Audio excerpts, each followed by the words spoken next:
selawat kepada Nabi sallallahu alaihi wasallam. Allahumma salli wa sallim wa barik alaih. Jadi ayat ini diturunkan di dalam bulan Sya'ban. Dan dalam bulan Sya'ban juga kita ada peristiwa belahnya bulan. Peristiwa belahnya bulan. Yani apa yang berlaku adalah Allah Subhanahu wa taala dia membelah bulan. Jadi apabila bulan ini terbelah, kedua-dua bahagian belahan bulan ini jatuh yakni pergi ke bumi, atas yakni gunung. Jadi orang Islam, kaum musyrikin, kesemua di antara mereka yang lihat kebesaran ini. Bagaimana yakni bulan ini dapat terbelah. Sebab mereka mengatakan kepada Nabi SAW, "Ya Muhammad, kalau sekiranya apa yang engkau melakukan dan apa yang kau katakan ini benar, belahkanlah kami bulan ini." Jadi mereka mencabar Nabi SAW. Jadi kita lihat, apabila manusia mencabar Allah Subhanahu Wa Taala, kalau mereka benar dalam cabaran mereka, Allah akan jadikannya.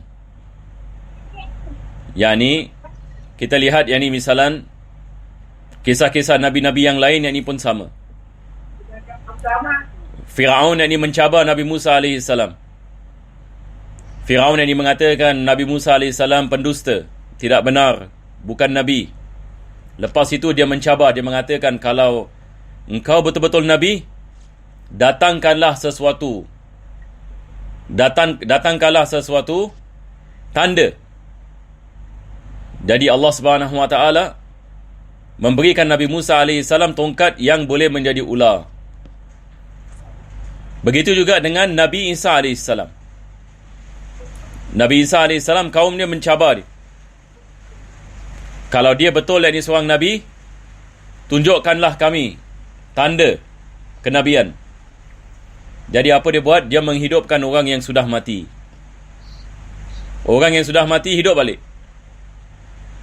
Dia mengatakan, bangun dengan izin Allah. Qum bi iznillah. Manusia yang dah mati boleh hidup balik. Manusia yang buta boleh pulih daripada buta. Dia sapu saja. Nabi Isa AS ini dia dikenali sebagai Al-Masih. Al-Masih ni maksudnya sapu. Sebab dia baikkan penyakit dengan sapu.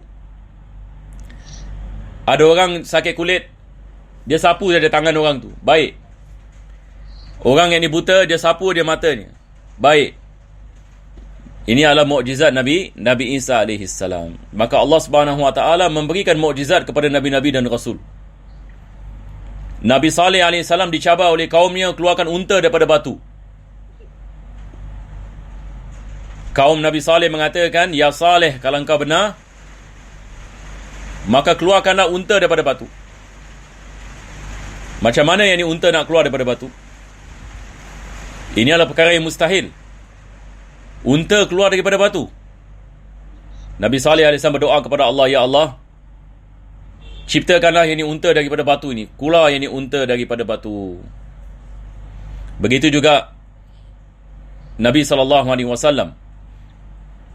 Mereka mencabarnya, "Ya Muhammad, kalau engkau benar, belah kami bulan. Bulan belah." Maka Nabi SAW berdoa kepada Allah Subhanahu Wa Taala dan bulan terbelah. Dan peristiwa ini berlaku dalam bulan Sya'ban, dalam hari yang kita dikenali sebagai Nisfu Sya'ban. Dan peristiwa ini disebut dalam Al-Quranul Karim. Allah Subhanahu Wa Taala mengatakan, "Iqtarabatis sa'atu wan syaqqal qamar." Kita ada surah dalam Al-Quran dikenali sebagai surah Al-Qamar, yang mana Allah mengatakan kiamat telah dekat dan bulan terbelah. Jadi hari-hari seperti ini disunatkan bagi kita mengingati Allah Subhanahu Wa Taala.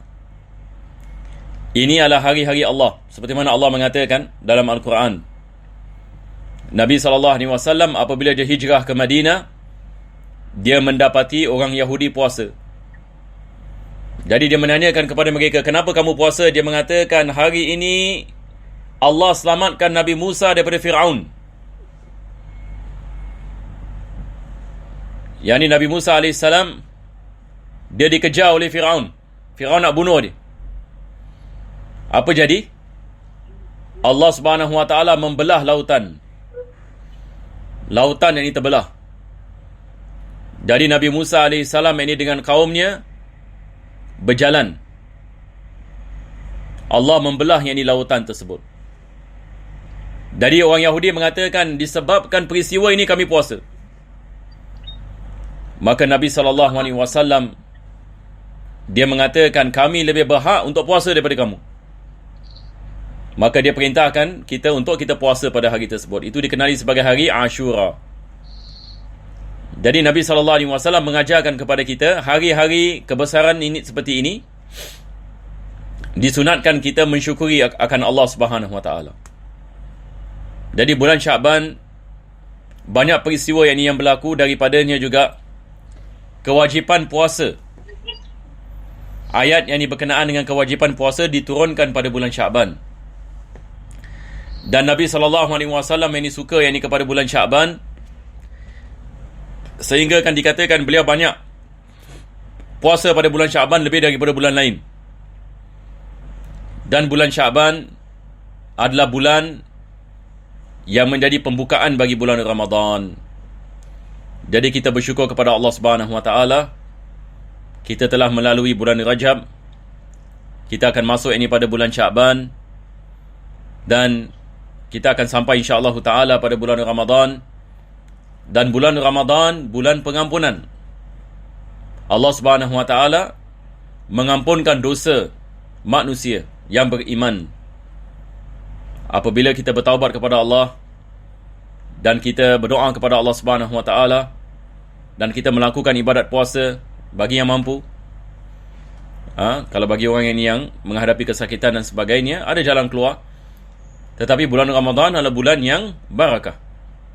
Bulan yang mana Allah Subhanahu Wa Taala menurunkan rahmatnya dan pengampunannya. Maka orang yang beriman, apabila dia beramal dalam bulan Ramadan, dia keluar daripada bulan Ramadan, maka dia akan keluar seperti lahirnya. Yang ini seperti mana ibunya melahirkannya, seperti bayi. Tidak ada dosa. Segala-galanya diampunkan oleh Allah Subhanahu Wa Taala. Jadi ini adalah daripada sedikit sebanyak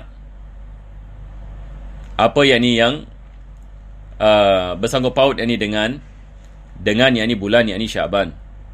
Dan sama-sama yang ini kita berdoa agar Allah Subhanahu Wa Taala merahmati kita semua dan menghidupkan hati-hati kita dengan iman dan taqwa, dan menjadikan kita di antara mereka-mereka yang sentiasa mengingati Allah Subhanahu Wa Taala pada tiap-tiap masa dan keadaan. Jadi saya sebenarnya